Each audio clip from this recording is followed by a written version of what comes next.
आपला जो नवीन गाणं आज लॉन्च करायचं होतं ते कृपया आपल्याला विनंती आहे आपण ते गाणं लॉन्च करावं.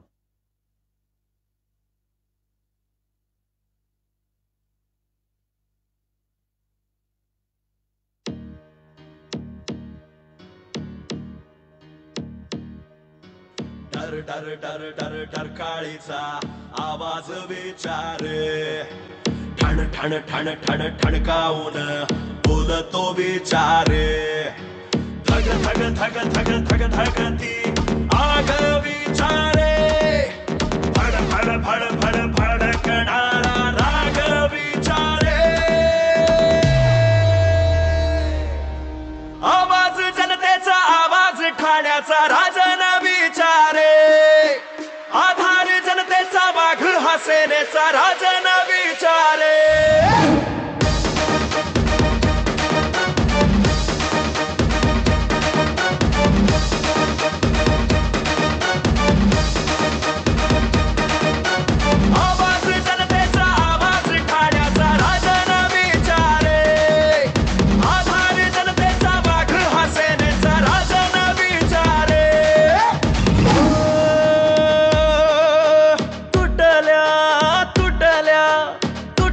शिवधनुष्याची पेटवा मशाल रे शिवसेनेचा मर्दगडी काढेल हा जाळ रे आनंद दिघेंचा शिष्य तो ठाकरेचा मावळा गद्दाराचा काढणार मशालीने कोथळा आवाज जनतेचा आवाज ठाण्याचा राजन विचारे आधार जनतेचा वाघ हा सेनेचा राजन विचारे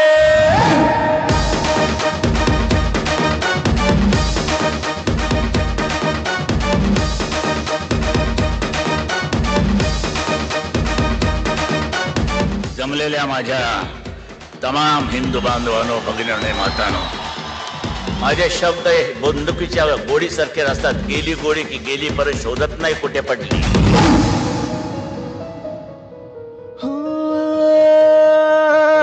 प्रगतीचा ध्यास त्याचा विकासाचा कास त्याचा जनतेच्या अडचणीत मदतीचा हात त्याचा मानले दैवत बाळासाहेब ठाकरे भ्रष्टाचार्यांना त्याचाच ठाकरे दिसे खऱ्या नेत्याची त्याचाच झाकरे जय भवानी जय शिवाजी करू सुरुवात रे लढू एक साथ रे लढू एक साथ रे लढू एक साथ रे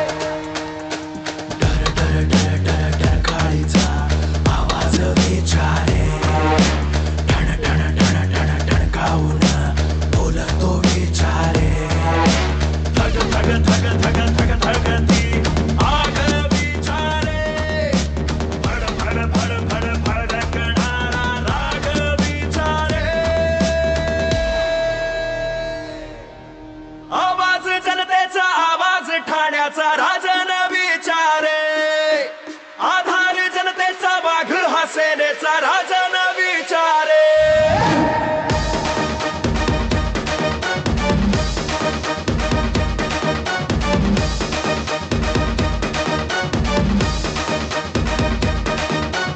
आवाज जनतेचा आवाज ठाण्याचा राजन विचारे आधार जनतेचा वाघ हा सेनेचा राजन विचारे. धन्यवाद. सन्माननीय शिवसेना प्रमुखांच्या शुभ हस्ते आज या ठिकाणी जे ओवी पाटील यांनी जो डान्स सादर केला, या नवी मुंबई विभागातले सुप्रसिद्ध असे शाहीर जीवन पाटील यांची नात ओवी पाटील हिचा सत्कार सन्माननीय शिवसेना पक्षप्रमुख आदरणीय उद्धवजी ठाकरे साहेबांच्या वतीने या ठिकाणी संपन्न होतोय.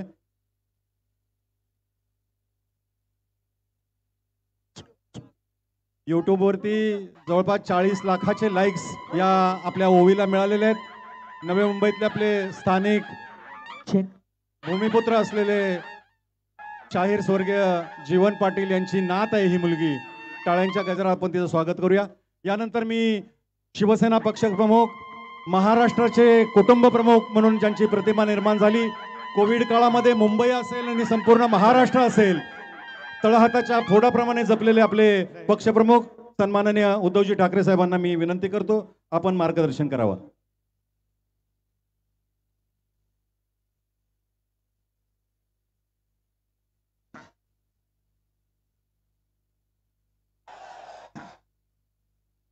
व्यासपीठावर बसलेले सर्व मान्यवर आणि जमलेल्या माझ्या तमाम देशभक्त बांधवांनो, भगिनी आणि मातांनो, राजन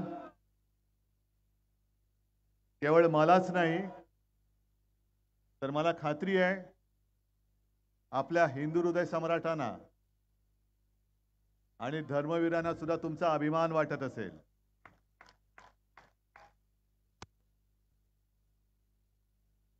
कारण ठाणे आणि शिवसेना, शिवसेनेचे ठाणे, ठाण्याची शिवसेना, काही जणांना मस्ती आले, त्यांना वाटतं ठाणे आपली खाजगी मालमत्ता आहे. ती मस्ती उतरवण्यासाठी मी आलेलो आहे.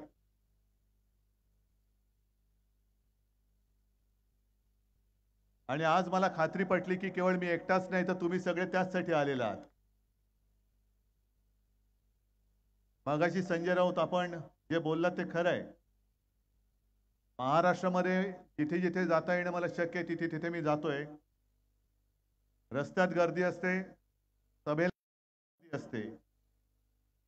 परभणीची सभा काय, हिंगोलीची सभा काय, कालची धाराशिवची सभा, कोल्हापूरची सभा, हातकणंगले, सगळ्याच सभा.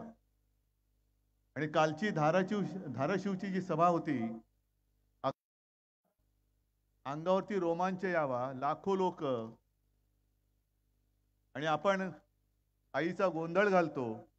ती आई तुळजाभवानी गोंधळाला आली होती, असंच त्या सभेचं स्वरूप होतं. लोक पेटलेत, लोक चिडलेत, वाट बघतायत कधी एकदा आमच्या मतदानाची तारीख येते आणि यांना रिटायर नाही, गेट आउट करण्यासाठी लोक आतुरलेली आहेत. गेट आउट, तडीपार. किती मस्ती आले. एक तर यांच्यामध्ये हिम्मत नाही समोरासमोर लढायची. आणि माझ्या साध्या साध्या शिवसैनिकाला जो निष्ठावान आहे, तुमच्या पैशाने तो विकत घेतला जात नाही. आज सुद्धा त्यांचे संदेश येत आहेत, ये तुला सगळं सोडून देतो. पण मडवी तुरुंगात आहेत, भाजपात किंवा मिंद्याकडे जायला तयार नाहीत. आणि बघू ना आपण यांच्या तुरुंगाच्या भिंती किती मजबूत आहेत. कायद्याच्या दृष्टीने बोलतोय, तुरुंग नाही फोडणार मी, तुरुंग तसाच ठेवणार आहे. कारण उद्या ज्यांनी माझ्या मडवीला तुरुंगात टाकलं त्यांना मी त्या तुरुंगात टाकणार आहे. संजय राऊत पण तसेच नाही झुकला. काय कराल, तुरुंगात टाकाल ना, टाका, बघू तुमच्या तुरुंगाच्या भिंती किती जाड आहेत. आणि मला अभिमान आहे की तो स्वातंत्र्याच्या आधीचा काळ, स्वराज्य हा माझा जन्मसिद्ध हक्क आहे आणि तो मी मिळवणारच. त्या लोकमान्यांना सुद्धा अभिमान वाटत असेल की अरे तो माझा महाराष्ट्र आज सुद्धा जागा आहे, आज सुद्धा ज्वलंत आहे. असंतोषाचे जनक या लोकमान्यांनी महाराष्ट्रात जन्म घेतला, तो महाराष्ट्र आज सुद्धा जो संपूर्ण देशात असंतोष भडकलेला आहे, त्या असंतोषाचा जनक हा लोकमान्यांचा महाराष्ट्र आज सुद्धा आहे. पण तेव्हा सरकारचे डोके ठिकाणावर आहे काय, हा प्रश्न त्यांनी विचारला होता, तो सुद्धा मराठीतनच. आजच्या सरकारला डोकंच नाहीये, त्या डोक्याच्या जागी नुसता खोका आहे हे आम्हाला माहिती आहे. हे खोकेबाज सरकार आहे, डोकेबाज सरकार नाहीये. आणि मी दर सभेत सांगतोय, ही माझी शिवसेना माझी वडिलोपार्जित संपत्ती आहे. हे माझे निवडणूक रोखे आहेत, जे मी या निवडणुकीत वठवणार आहे. हे माझे निवडणूक रोखे आहेत. आणि या निवडणूक रोख्यांवरती मोदीजी तुम्ही किती जुलम जबरदस्ती करा, यातलं एक सुद्धा बोगस नाही निघणार. हे सगळे अस्सल मर्द जीवाला जीव देणारे हे शिवसैनिक मला शिवसेना प्रमुखांनी जोडून दिलेले आहेत.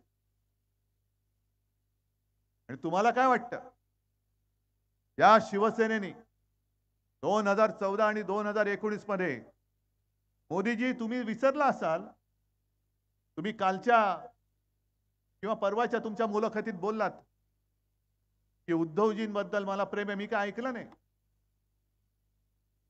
पण तुम्ही कदाचित विसरला असाल की 2014 साली भाजपाने जेव्हा तुमचं नाव ठरवलं की देशाच्या पंतप्रधानपदी नरेंद्र मोदींचं नाव उमेदवार म्हणून सुचवूया, तुमचे तेव्हाचे अध्यक्ष होते राजनाथ सिंग, त्यांनी मला फोन करून विचारलं होतं, उद्धवजी आपकी क्या सलाह है.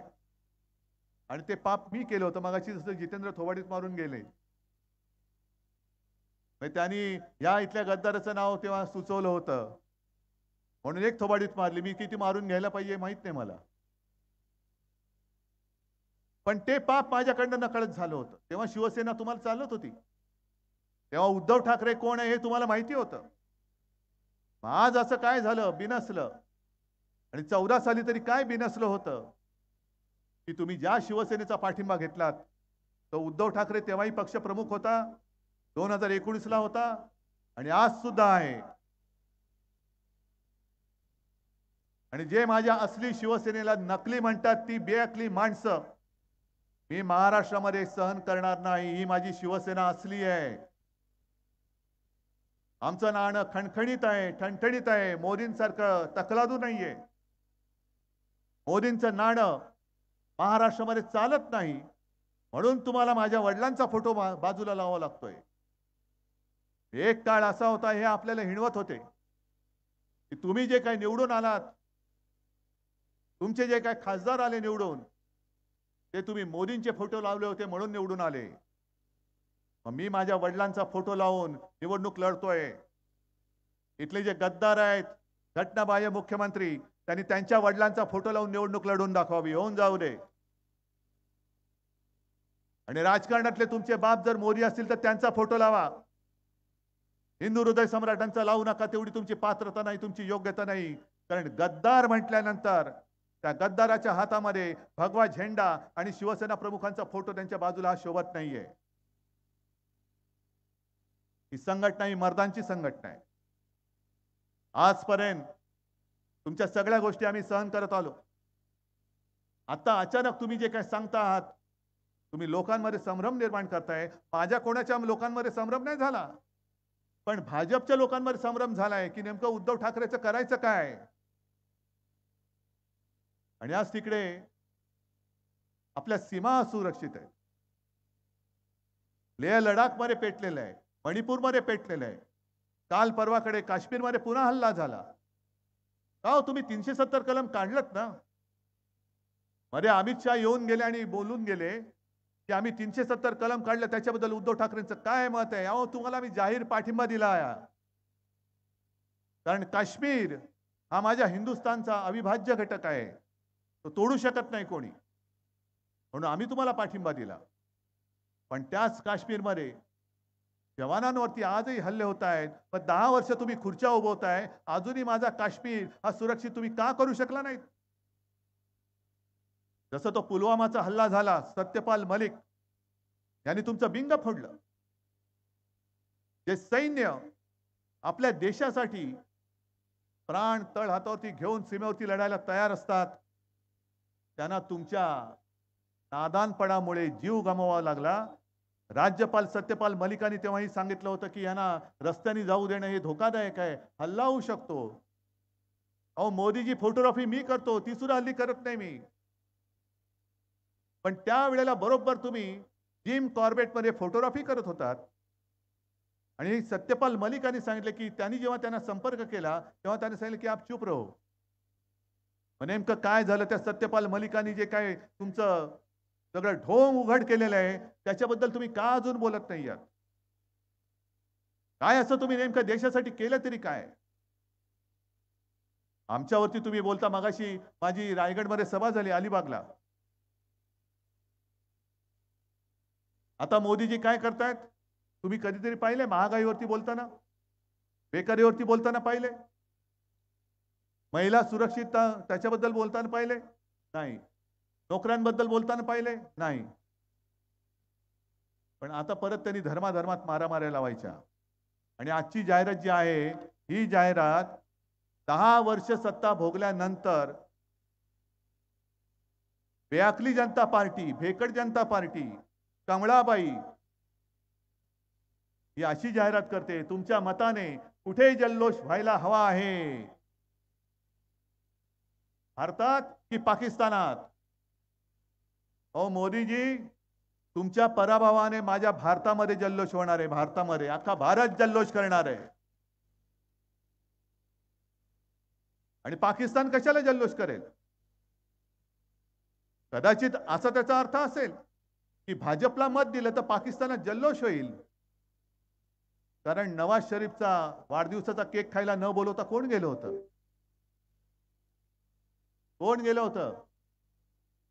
मोदीजी गेले होते ना. म्हणजेच ह्या जाहिरातीचा अर्थ असा आहे की भाजपला मत दिलं तर पाकिस्तानात जल्लोष येईल. अरे न बोलता न बुलाया हुआ मेहमान वापस आने वाला है, केक तयार रखो. ही तुमची एवढी पातळी घसरली खाली. 10 वर्षामध्ये कसं तुमच्या 56 इंची छातीची 156 इंच छाती व्हायला पाहिजे होती. कामं सांगायला पाहिजे होती. कामं काय केलेत तुम्ही? काम केलेलं काय सांगतायत? काय कोणतं काम केले? मग जर मी असं म्हटलं की तुम्ही काय काम केलं नाहीत, बिनकामाचे आहात, जो नाही कामाचा तो नाही रामाचा. मी उलट म्हणतो, जो कामाचा नाही तो रामाचा कसा होईल? कारण राम राज्य ज्याला आम्ही म्हणतो, राम राज्याचा अर्थ सर्व सुखी आहेत लोक, जनता सुखी आहे, आनंदी आहे, महिला सुरक्षित आहेत, सगळा आनंदी आनंद आहे, त्याला राम राज्य आम्ही म्हणतो. मग तुम्ही कामच काही केलं नाही, बेकारी वाढते आहे. 80 कोटी लोकांना आम्ही फुकट धान्य देतो आहे. हीच तर धोक्याची घंटा आहे. 80 कोटी लोक माझ्यावरती अवलंबून आहेत. ही माझ्या दारात रोज भिकेचा कटोरा घेऊन उभी राहिली पाहिजेत, ही मोदींची स्वप्न. अरे आमचं सरकार आल्यानंतर 80 कोटी लोकांना आम्ही काम देण्याचं स्वप्न बघतोय. कारण आमचं हिंदुत्व हे हृदयात राम आणि हाताला काम देणारं हिंदुत्व आहे. आमचं हिंदुत्व हे घरातलं चूल पेटवणारं हिंदुत्व आहे आणि भाजपाचं हिंदुत्व हे घर पेटवणारं हिंदुत्व आहे. आणि म्हणूनच जो काही मुस्लिम समाज माझ्यासोबत आलेला आहे, ख्रिश्चन समाज आलेला आहे, अनेक समाज जिथे जिथे जातोय अगदी रस्त्यावरती उभे राहत आहेत आणि उघड उघड येत आहेत. उद्धवजी चिंता मत करो, पण या हुकुमशाला गाडा. का लोक तुम्हाला, एक जमाना असा होता की लोक जे ओरडायचे मोदी मोदी, आता हुकुमशाह बोलतायत तुम्हाला. हा तुमचा प्रवास कधी कुठून कसा झाला ह्याचा काहीतरी तुम्ही आढावा घेणार आहात की नाही? 2014, 2019 आणि 2024 मी तर या सरकारला गजनी सरकार म्हणतो. म्हणजे काल काय बोलले ते आज आठवत नाही, आज काय बोलणार ते उद्या आठवणार नाही. आणि नकली सेना तुम्ही म्हणताय याचा अर्थ अजूनही आपल्या शिवसेनेचा निर्णय हा सर्वोच्च न्यायालयाने दिलेला नाही. सर्वोच्च न्यायालयामध्ये आपली केस चालू आहे. पण ह्यांच्याकडे धुणीभांडी करणारे हे सगळे निवडणूक आयुक्त. होय, मी धुणीभांडी करणारच म्हणतोय. काय कारवाई करणार तुम्ही? कारण शिवसेना हे नाव माझ्या आजोबांनी दिलेलं आहे, निवडणूक आयुक्तांनी दिलेलं नाही. तुम्ही माझं चिन्ह चोरून देऊ शकता, कारण तो चिन्ह देणं हा तुमचा अधिकार आहे. पण माझं नाव जर का तुम्ही चोरून दुसऱ्याला देणार असाल तर निवडणूक आयोगाचं नाव, त्या आयुक्ताचं नाव सुद्धा मी धोंड्या ठेवलेलं आहे. हे धोंड्या चालेल, पण तुम्ही सरकारी यंत्रणा वापरलीत, निवडणूक आयुक्ताला धुळीभांडी करायला लावलं. त्या लवादाला, तो लवाड नार्वेकर, त्याला बसवलं. म्हणजे याचा अर्थ काय झाला की क्रिकेटमध्ये तुमचं दांडकं उडालं तर तुमचा अंपायर सांगतो 6. अरे दांडकं उडालं ना, नाही नाही अंपायर सांगतो सिक्सर आहे. हे एवढं सगळं तुम्ही खोटं काम केल्यानंतर आम्ही सर्वोच्च न्यायालयात गेलोय. सर्वोच्च न्यायालयामध्ये केस दाखल झाले. सर्वोच्च न्यायालयाने यांची कानपटं फोडलेली आहेत. कोश्यारी सकट सगळ्यांची कानपटं फोडलेत. कोश्यारीने म्हणजे तुमचा दुसरा नोकर, ज्याने येऊन महाराष्ट्राच्या राज्यपाल पदाचा अपमान केला. छत्रपती शिवाजी महाराजांबद्दल बोलले, फुल्यांबद्दल बोलले, तरी सुद्धा तुम्ही त्याला सहन केला. आणि तेव्हा हे शेपूट घालणारे सगळे लाचार गँग, गोल्डन गँग नाही, लाचार गद्दार गँग ही गप्प बसून राहिली. महाराजांचाच अपमान झालाय ना, मोदींचा नाही ना झाला. फुलांचा, महात्मा फुलेंचाच झालाय ना, मोदींचा नाही ना झाला. तुम्ही नाव त्यांना काढून दिलं, सगळं काढून दिलं. कोश्यारींनी कसं चुकीचं काम केलं हे सुप्रीम कोर्टाने सांगितले. आणि मोदीजी तुम्ही फक्त 140 कोटी जनतेमधले एक व्यक्ती नाही, तुम्ही दुर्दैवाने अजून पंतप्रधान आहात.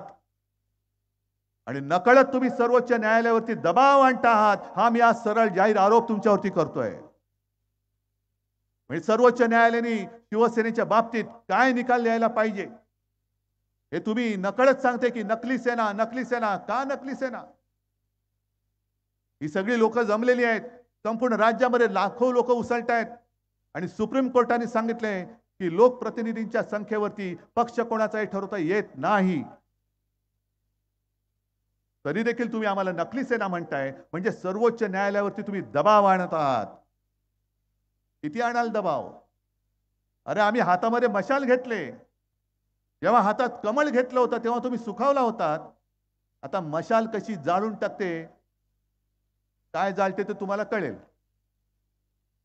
आणि तुम्ही माझा धनुष्यबाण चोरलात.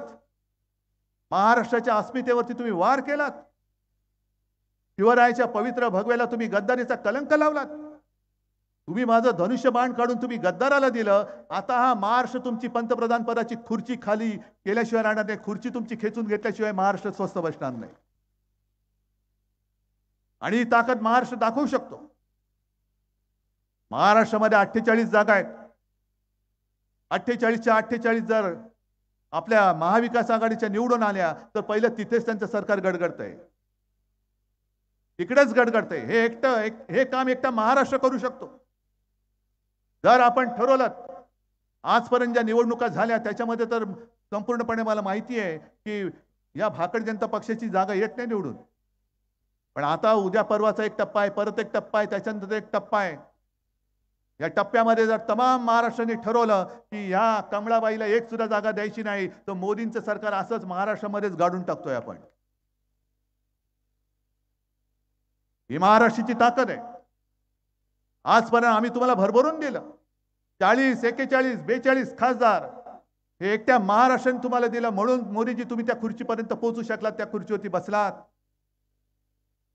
पण एवढं महाराष्ट्राने सगळं भरभरून दिल्यानंतर तुम्ही माझा भरलेला महाराष्ट्र ओरबाडायला लागलात. आम्ही काय मागत होतो तुमच्याकडे? माझ्या महाराष्ट्रामध्ये जे उद्योगधंदे आम्ही आणत होतो, आमच्या महाराष्ट्रामध्ये जे उद्योगधंदे होते हे तुम्ही सगळे ओरबाडून तुमच्या गुजरातमध्ये नेलेत. गुजरात जणू काही संपूर्ण देश म्हणजे यांचा गुजरात. मी गुजरात बद्दल काही द्वेष व्यक्त करतो अशातला भाग नाही. गुजरात सुद्धा माझाच आहे, गुजरात आपलाच आहे. मी सुद्धा मुख्यमंत्री होतोच. आणि तुम्ही सांगा मी कधी मुख्यमंत्री होतो त्या काळामध्ये जात पात धर्मामध्ये भेदभाव करून दाखवला होता का? केला होता? कधीच केलेला नव्हता.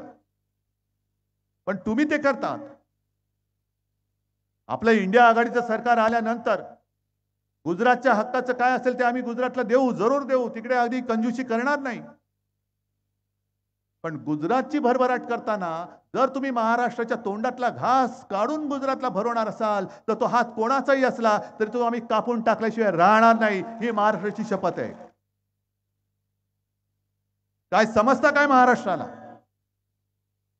आता राजन तुम्ही गाणं लॉन्च केलं, खरंच कौतुक आहे. त्या शिवसैनिकांचं कौतुक आहे. तुमचं आधीचं सुद्धा गाणं मला फार आवडलं, लोकांना सुद्धा फार आवडलेलं आहे. आणि शिवसेनेचं एक गाणं आपण सादर केलं. निवडणूक आयोगाला सादर केल्यानंतर त्यांनी एक असं आळ करून दिलं एका शब्दाभोवती. कोणता शब्द? जरा जोराने अजून. जय भवानी, जय शिवाजी. हा महाराष्ट्राबद्दलचा आकाश.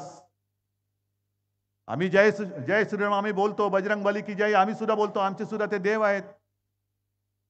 पण भवानी माता ही आमचा आत्मा आहे. भवानी माता आमचा आत्मा आहे. आणि हा भटकता आत्मा नाही. या मातीमध्ये तेज जन्माला घालणारा तो आत्मा आहे.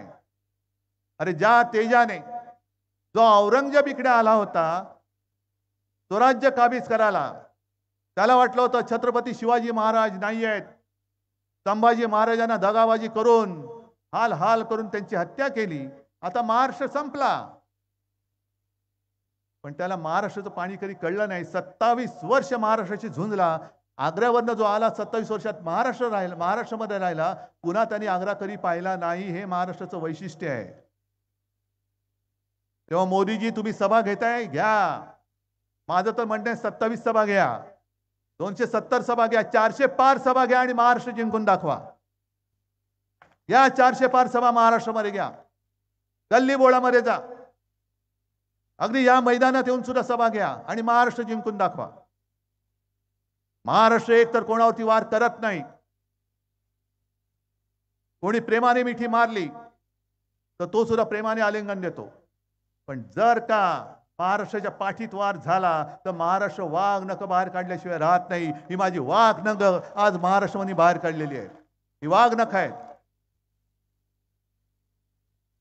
एक तर तुम्ही कामाच्या नावाने संपूर्ण ठणठणाट केला, कुटुंब फोडली, पक्ष फोडलेत. काय केलं काय तुम्ही? कोरोना काळामध्ये जे काम महाराष्ट्राने केलं, माझं नाव मुख्यमंत्री नंबर 1 म्हणून झालं, ते माझ्यामुळे नाही, तुमच्यामुळे झालं आणि शासन यंत्रणेमुळे झालं. तुम्ही सगळ्यांनी सहकार्य केलं म्हणून संपूर्ण देशात महाराष्ट्राच्या मुख्यमंत्र्याचा नंबर 1 होता. आणि महाराष्ट्र इकडे कोरोनाशी लढत असताना तुम्ही टीव्हीवर यायचे, दिवे लावा, ताटं बडवा, कोलांट्या उड्या मारा, बेडूक उड्या मारा, घरंगळत जा, हे असे चाळे. अरे संपूर्ण जग हसत होतं की हे मोठं संकट आल्यानंतर एका देशाचा पंतप्रधान थाळ्या बडवायला सांगतोय. मोदीजी जेव्हा तुम्ही रिकाम्या थाळ्या बडवायला सांगत होता तेव्हा मी मुख्यमंत्री म्हणून इथल्या माझ्या गोरगरिबाला 10 रुपयामध्ये भरलेली थाळी शिवभोजन म्हणून देत होतो.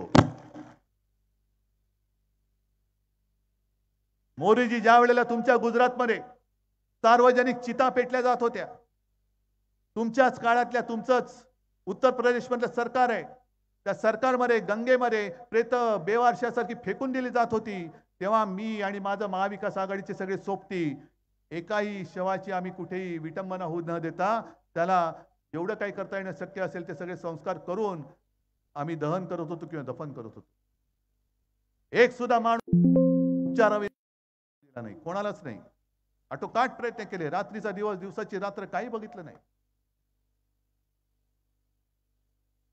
पण आता तुम्ही जे काय सांगताय की मुंबईमध्ये खिचडी घोटाळा झाला, इकडे हा घोटाळा झाला, पहिला तुमच्या पीएम केअर फंडामध्ये किती घोटाळा झाला बघा, कारण तो सुद्धा तुम्ही त्याच काळात जमा केलेला आहे.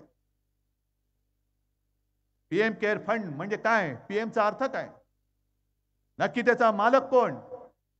आणि मोदीजी उद्या तुम्ही पंतप्रधान नसणार, मग तो फंड कोणाच्या हातामध्ये जाणार आहे त्याची तर मोजदाद करायची नाही, कारण तो खाजगी फंड आहे. मग खाजगी फंडाचं नाव पीएम केअर फंड ठेवू शकतो? आम्ही सुद्धा काढतो काहीतरी पीएमच्या नावाने, देतील लोक पैसा. चौकशी कशी करता बघतो, कारण तो आमचा खाजगी फंड आहे. इतर वेळेला तुम्ही प्रत्येकाच्या संपत्तीवरती अगदी गळ्यातल्या मंगळसूत्राकडे तुम्ही लक्ष देता, पण पीएम केअर फंडाच्या सगळा जो काय मोठा घोटाळा झालेला आहे त्या घोटाळ्याबद्दल तुम्ही का नाही बोलत? तुम्हाला सगळ्यांना जे काय घाबरवलं जात आहे की तुमची संपत्ती ज्याला मुलं जास्त होणार त्याच्यामध्ये वाटून टाकणार. संजय बाकीच्या उद्योगपतींचं सोडा, ह्या पीएम केअर फंडामधले जमलेले पैसे जरी गरिबांना वाटले तरी यांच्या खात्यामध्ये कितीतरी लाख रुपये येतील. आणि सगळ्यात जास्त मुलं म्हणजे जास्त मुलं होतील त्यांना संपत्ती वाटणार. मोदीजी तुम्हाला कोणाला किती मुलं होतात त्याच्यात करायचं काय? अहो राजकारणामध्ये भाजपला मुलं होत नाही त्याला मी काय करू, माझा दोष थोडीच आहे. आमची मुलं तुम्हाला कडेवर घेऊन फिरवायला लागतायत.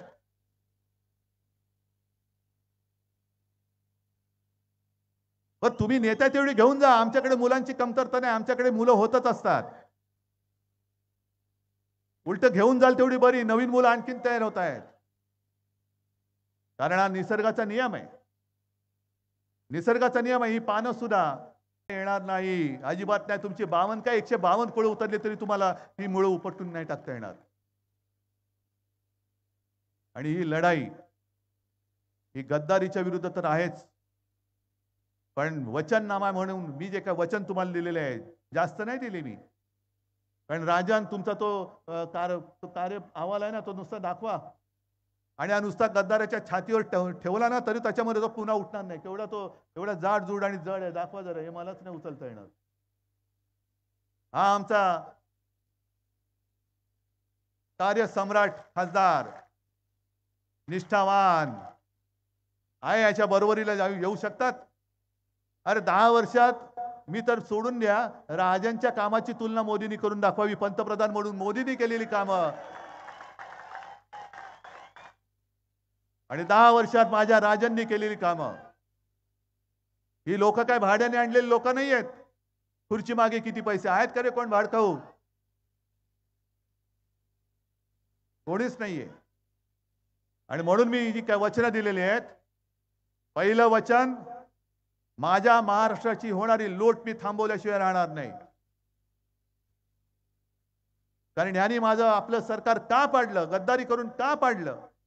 कारण जोपर्यंत मी मुख्यमंत्री होतो तोपर्यंत यांची महाराष्ट्राकडे वाकड्या नजरांनी पाहण्याची हिंमत नव्हती. जर पाहिलं असतं तर डोळे काढून मी हातात दिले असते.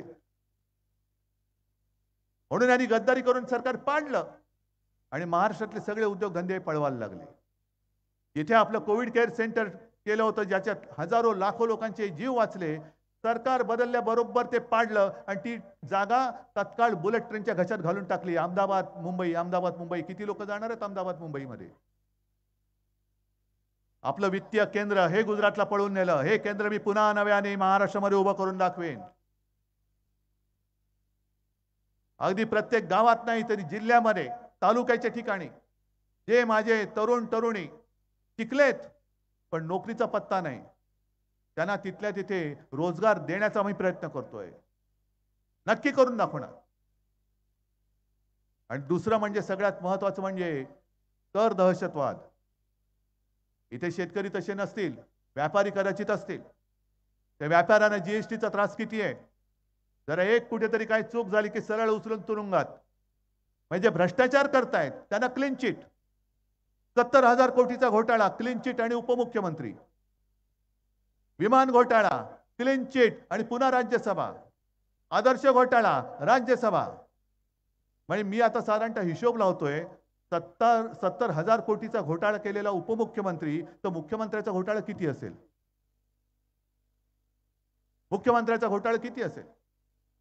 भ्रष्टाचारी ते तुका मेळवावा, भाजपा पक्ष वाढवावा, अशी यांची चालवली आहे. आणि नवीन काही ज्या गोष्टी आहेत, जसं महाराष्ट्रामध्ये, महाराष्ट्राला नेहमी शूरांचा अभिमान असतो. शूरामी वंदिले. भाजप म्हणते चोरामी वंदिले. मैं अकेला सब पे भारी, आजूबाजूला भ्रष्टाचारी. ही अशी घाणेरडी आता लोक नको आहेत आपल्याला. जीएसटी मध्ये सुद्धा आपण ती पद्धत आहे त्या पद्धतीमध्ये आमूलाग्र बदल करू आणि जीवन सुसह्य होईल. अरे तुम्ही सगळे नागरिक आहात. फक्त कर भरण्यासाठी तुमचा जन्म नाही झालेला. कर भरल्यानंतर तुम्हाला सुविधा मिळाल्या पाहिजेत. आज संपूर्ण महाराष्ट्रामध्ये तुम्ही बघाल तर प्रत्येक ठिकाणी होर्डिंग वरती मोदी. मग अशी विद्याताई तुम्ही बोललात ना, ठीक आहे, मी एक समजू शकतो. जो देवेंद्र फडणवीसांनी शोध लावलाय की लस मोदींनी बनवली म्हणून लसीकरणाच्या सर्टिफिकेटवर मोदींचा फोटो मी समजू शकतो. कारण लस मोदींनी बनवली, ठीक आहे, मोदींनी बनवली, देवेंद्र फडणवीसांचं सर्टिफिकेट आहे ना, त्याला दिलं, छापा मोदींचा फोटो. पण खताच्या पिशवीवर मोदींचा फोटो का? अरे काय चुकलं काय माझं? ज्यांनी जे बनवलं त्याचा फोटो छापला पाहिजे. लस मोदींनी बनवलं तर मोदींचा फोटो त्याच्यावर छापला पाहिजे. मग खताच्या पिशवीवरती बैलाचा फोटो का नाही? हे असे जे काही प्रश्न आहेत की सगळं मी आणि मीच, सगळं काही मीच केलं. उद्या आणखीन काही दिवसांनी सांगतील सगळं ब्रह्मांड, हे विश्व हे मी तयार केलेलं आहे. सूर्य मी असा तयार केलेला आहे, चंद्र तयार केलेला आहे. हे सगळी थापाबाजी आता खूप झाली. एक तर जे मी तुम्हाला सांगितलं की महाराष्ट्र पूर्ण नाचवून टाकण्याचा प्रयत्न चालू आहे. महाराष्ट्र बदनाम करून टाकायचा, भिक्या कंगाल करून टाकायचा, उद्योगधंदे बाहेर न्यायचे आणि अशी बदनामी करायची की नवीन उद्योगधंदे महाराष्ट्रात येताच कामा नये. सगळ्यांना महाराष्ट्रात यायला भीती वाटली पाहिजे. आणि मी तुम्हाला प्रश्न विचारतो, मला असा देशातला एक मराठी माणूस दाखवा जो महाराष्ट्र सोडून इतर राज्यात गेलाय आणि तिथल्या नेत्यांवरती त्यांच्या कुटुंबियांवरती अत्यंत घाणेरड्या पद्धतीने आरोप करतोय. आहे कोणाची हिंमत? दुसऱ्या राज्यात हे जर कोणी केलं असतं तर लोकांनी तिथल्या तिथे कान फटवला असता. एक दिवस तो पण येईल, कारण महाराष्ट्र संयमी आहे, सुसंस्कृत आहे. पण महाराष्ट्र नामर्द नाही आहे. महाराष्ट्रात मर्द आजही आहेत. जर सीमा ओलांडाल तर भर रस्त्यात त्यांना कान फटवल्याशिवाय आम्ही राहणार नाही. आणि ही हुकुमशाही विरुद्धची लढाई आहे. लढाई आजपर्यंत अनेक झाल्या. इकडे पक्ष फोडला, माझे सगळे आजूबाजूचे कोण त्यांना जे त्यांच्या बरोबर गेले ते नातेवाईक त्यांनी घेतले. आणखीन कोण असतील तुम्ही सांगा, तुमच्याकडे पाठवून देतो. कारण तो राजकारणात तुम्हाला पोरं होणं शक्यच नाहीये. तुम्हाला पाहिजे असेल आम्ही पुरवठा करतो गद्दारांची. आणखीन आमच्याकडे आता गद्दार नाहीये शिल्लक. फक्त दुःख एका गोष्टीचं होतं. मी 4 दिवसापूर्वी खडकवासला गेलो होतो सुप्रियाताईच्या प्रचाराला. पवार साहेब होते, सुप्रियाताई होती, सगळे आपले महाविकास आघाडीचे नेते सुद्धा होते. आणि तिकडे मी एक गोष्ट सांगितली होती, कुऱ्हाडीचा दांडा गोतास काळ. माहिती आहे तुम्हाला? त्याच्यामध्ये गोष्ट अशी आहे की एक मोठं डवरलेलं बहरलेला वृक्ष असतो, कित्येक वर्षाचा, शेकडो वर्षाचा. त्याच्यावरती अनेक पक्ष्यांच्या पिढ्या जन्माला आलेल्या असतात. काही बाणबुळ असतात, माकडं सुद्धा उड्या मारत असतात. आणि एक दिवस एक व्यापारी येतो आणि त्याच्या बुंद्यावरती घाव घालायला लागतो लाकूड तोडायला. आणि तो व्यापारी असा होता की तो वर्षानुवर्ष त्या झाडाचा लाकूड तोडून घ्यायचं, झाडाचं फर्निचर बनवायचा आणि लोकांना सांगायचं लाकूड सुद्धा मीच बनवलंय, हे माझी गॅरंटी आहे, लाकूड मी बनवलंय, मेरी गॅरंटी, मैंने लकडी बनाई है. मग तो घाव घालायला लागल्यानंतर सगळे पक्षी थरारतात. अरे काय चाललंय? माकडं चित्कारायला लागतात. मग त्यातला एक पक्षी त्या झाडाला विचारतो, आजोबा तुम्हाला त्रास होत असेल ना, वेदना होत असतील ना? आणि त्या झाडाने सांगितलं की बाळा वेदना होत आहेत ठीक आहे, मला तो घाव घालतो त्याच्या वेदना होत नाही, पण तो व्यापारी जो बाहेरून आलेला आहे तो जी कुऱ्हाड वापरतोय त्या कुऱ्हाडीचा दांडा माझ्या लाकडापासून बनवलेला आहे. हे व्यापारी आपलेच दांडे त्यांची कुऱ्हाड लावून चालवत आहेत. त्या दांडक्यांना कळत नाहीये, अरे तुमचं नुसतं दांडकं नाही आपटत, त्याला कुऱ्हाड लावलेली आहे आणि ती माझ्या महाराष्ट्राच्या मुळावरती ते मारतायत. ते महाराष्ट्राची अस्मिता जपणाऱ्या शिवसेनेच्या मुळावरती ते मारतायत. आणि ही असली दांडकी ही मोडायची नाही तर काय करायची? ही दांडकी मोडलीच पाहिजेत. गद्दारांना गाडलंच पाहिजे. गद्दारांना गाडा ही नुसती घोषणा असता कामा नये. ही शिवसेना ठाण्याची शिवसेना. आणि आनंद दिघेंचं जे वाक्य होतं, गद्दारांना क्षमा नाही, बरं झालं ते वाक्य त्या चित्रपटाच्या निमित्ताने का होईना आधी स्वतःला कळून घ्यायला पाहिजे. ते आता ठाणेकर करून दाखवणार, गद्दारांना क्षमा नाही. आणि राजन विचारे जो एक निष्ठावंत, तेव्हा जर का त्याने तो स्टँडिंग कमिटी सोडली नसती ते भूत जन्मालाच आलं नसतं. थोडी काहीतरी जनाची नाहीतरी मनाची ठेव. तुझ्यासाठी कोणी कोणी मेहनत केले, सगळं काही मीच केलं. उद्या धर्मवीर सुद्धा जातील आणि हे लागतील दाढीवाले. नाही, आनंद दिघेंची जागा तुम्ही घेऊ शकणार नाही, घेऊ शकणार नाही. आनंद दिघे हे शिवसेना प्रमुखांचे अत्यंत कडवट, कट्टर, निष्ठावान.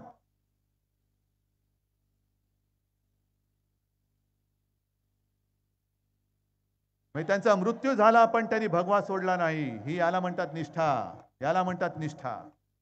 आणि त्या निष्ठावान ठाणेकरांना निष्ठा काय असते हे शिकवण्याची नाही तर गद्दारांना दाखवण्याची वेळ आलेली आहे. आणि म्हणून मी तुम्हाला सगळ्यांना विनंती करत नाहीये, तर मला खात्री आहे की राजनचा विजय तर होणार आहेच, पण राजनचा विजय मला असा तसा नकोय. गद्दारांना पूर्ण डिपॉझिट जप्त करून मला तो विजय पाहिजे. फक्त गोंधळू नका. धनुष्यबाण चोराच्या हातात आहे. आपली निशाणी काय आहे?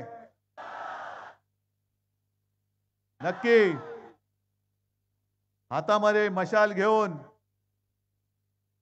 हा जो हुकुमशाह सूर आहे त्याच्या बुडाला धग लावायची. आता बुडाला हुकुमशाह सुराच्या. कोण हुकुमशाह सूर? ज्याचं त्यांनी समजून घ्यायचं. आणि दिल्लीवरती पुन्हा लोकसभेमध्ये आपल्या शिवसेनेचा अस्सल आणि एकमेव शिवसेनेचा कट्टर निष्ठावान शिवरायाचा पवित्र भगवा घेऊन राजन विचारेला पुन्हा दिल्लीमध्ये पाठवायचा आहे. धन्यवाद. जय हिंद, जय महाराष्ट्र. पक्षप्रमुख आदरणीय उद्धवजी ठाकरे साहेबांच्या शुभ हस्ते या ठिकाणी प्रातिनिधिक स्वरूपामध्ये काही पक्षप्रवेश आहेत. माजी नगरसेविका सौभाग्यवती उज्ज्वलाताई पाटील, त्यांचे पती संजय पाटील, त्यांच्यासोबत त्यांचे असंख्य पदाधिकारी कार्यकर्ते शिवसेनेमध्ये जाहीर प्रवेश करतायत. तसेच उत्तर भारतीय संघटनेचे ऋषिकांत चंद्रकांत भोसले, राम स्वरूप दहिया, विजय कनौजिया, अच्छेलाल कुशवाहा आणि जयकुमार दहिया हे सर्व उत्तर भारतीय संघटनेचे पदाधिकारी आदरणीय उद्धवजींच्या शुभ हस्ते शिवसेनेमध्ये यांची संघटनाच पूर्णपणे विलीन करतायत. ते यापुढं आपल्या शिवसेनेसोबत राहणार आहेत. या संघटनेचे प्रातिनिधिक स्वरूपामध्ये 2 प्रतिनिधी आहेत, ज्यांचा पक्षप्रवेश आदरणीय पक्षप्रमुख उद्धवजी ठाकरे साहेबांच्या शुभ हस्ते होतोय. यानंतर मी विनंती करतो या विभागाचे माजी नगरसेवक उपजिल्हा प्रमुख सन्माननीय मनोज हळदणकर आणि त्यानंतर राष्ट्रगीत होईल.